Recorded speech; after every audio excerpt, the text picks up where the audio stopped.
You know, it's hard to come back from you know, combat and be the same person you were. It's just really, you know, it changes the way you see everything. You're a lot more aware of your mortality than you used to be, and the mortality of just humans in general.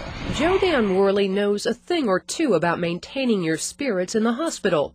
The former Navy medical corpsman spent 18 months in Walter Reed. The night we visited him was in another hospital back home in Georgia, desperately worried about his 2-week-old daughter, Isabella. Days earlier, she'd come down with viral meningitis. The disease usually isn't fatal, but it's painful.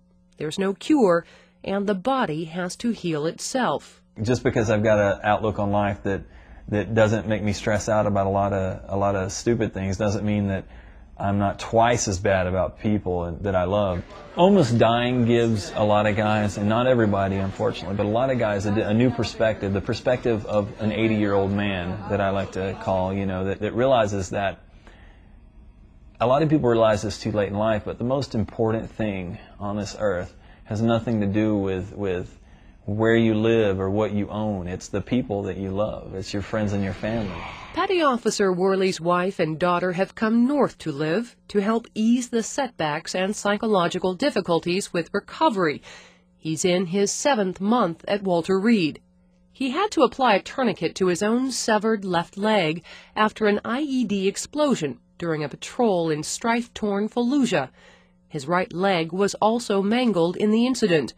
His recovery is being aided by the positive attitude of so many of his fellow patients. Just about everyone who is an amputee or is injured and down here has an absolutely awesome attitude. Everyone takes it really well. Strangely enough, you think, you know, at least a couple of guys would be pretty angry and salty about it, but no, everyone, you know, everyone's awesome about it. It feels good to have that camaraderie, you know, because that's one of the big things you miss when you get pulled away from your unit. With a serious injury is that camaraderie, and you know, it builds it back up, and it just raises everybody's morale when you've got a lot of guys that all care about you, would do anything for you. Worley says he never really got down during his hospitalization. You can sit around and you can be as angry as you want, you can be as frustrated as you want, as depressed as you want, but all that's going to do is cause you to sit around pissed off, angry, and sad, you know? I mean, it's not going to accomplish anything. As his wife continued the vigil at Isabella's bedside, Jodan took us home to give us a glimpse at the life he's leading now. The Worley house was built for them by the Massachusetts-based Homes for Our Troops organization. Like the Thorngren house in Waco, things are modified to accommodate wheelchairs. This is my sink. You can see from the underside here that it's high enough that I can climb up under here without having my feet crushed. Jodan's attending Georgia Highlands College and plans to become a doctor. I just really love going to school, and I mean, wow, if I'd had an appetite like this when I was in high school, I would have come out of it with scholarships. I mean, I love the way my life is right now. It's hard, it's not easy, but it's content, you know. I wouldn't give up what I gained from my injury, which was, like I said, that perspective of people being the most important thing, and I really just don't regret it one little bit. I really, you know, I really don't regret it. I'm glad I went over there. I'm glad that I was able to do my part, and I would have gladly went back. We used to patch them up to get them home, and now we take care of them and get them back to where they're fully healed, and then turn them over to the local VA population. You know, we're very proud of that here. You know, we do everything from get them healed to get them employed. Major David Rizal is one of the 30 or so amputees who have remained on active duty. He's helping supervise construction of the new amputee center at Walter Reed Army Medical Center. Even though Walter Reed is scheduled to be closed, the facility is needed now as the severely wounded continue to stream in from Iraq and Afghanistan. I was injured back in June of 2003. I was one of the first guys to say, get out. Why would I get out? And, you know, fix me up and get me back to my unit. Major Rizal became the first amputee to deploy back to Iraq. He lost his right foot when his Humvee rolled over a landmine on his first tour. This time, he worried when a long march began to tire him out. I thought, man, what have I done to myself? But good in that, you know, I watched the people around me, and they were just as tired, and it wasn't just me and me being an amputee. We were doing hard stuff. Major Rozelle then commanded a regimental headquarters company, and now spends only about half as much time in the field as before. He says he'll resign if he can't keep up with the physical demands of the job. And I tell the guys that want to go back, this ain't easy. I needed to carry extra parts in my backpack, and I needed to carry an extra foot because I actually ended up breaking a couple of feet while I was over there.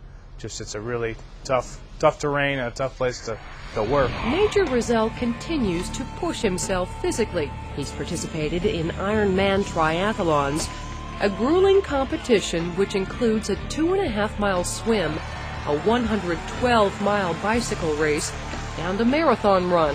He's also organized a military amputee triathlon team, which has competed at less daunting distances.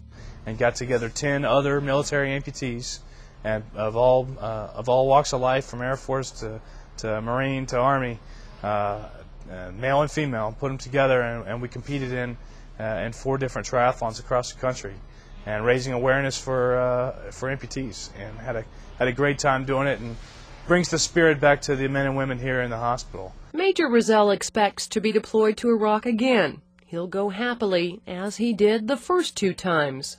There's really no regrets. I mean, I think a lot of people actually ask me the question if I ever regret running over that landmine. And, you sign up for the Army, and you never know what's going to happen. For now, he's dedicated to being part of the team creating the optimum medical environment for amputees. When a soldier or any wounded warrior comes off the battlefield in Iraq and is going to have to come back and get medical care, they will get the best medical care that this country has ever seen. And they'll leave Walter Reed or Center for the Intrepid or San Diego Naval Medical Center with the absolute best prosthetics that anyone in the world has ever seen. These service members right now are very young, and we need to make sure that we continue to reach out to them and provide services for the next 50 or 60 years.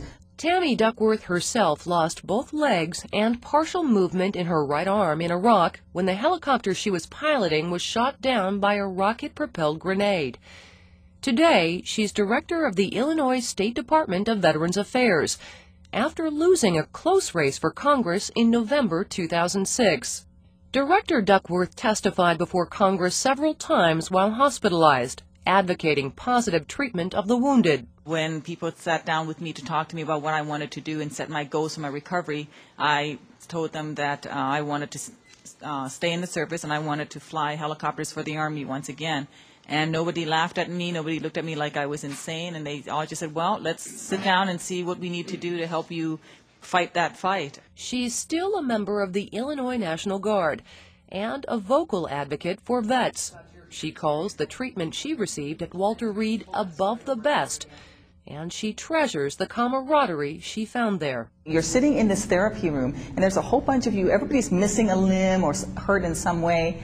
But if you just close your eyes and don't look at the body and listen to the language, it's like when you were in basic training and you're in the bay and everybody's giving everybody a hard time and somebody's making fun of somebody else, and they're just soldiers, Marines, airmen. They're just members of the service, and they're the same people that they were before they were injured. And that is so uplifting for you.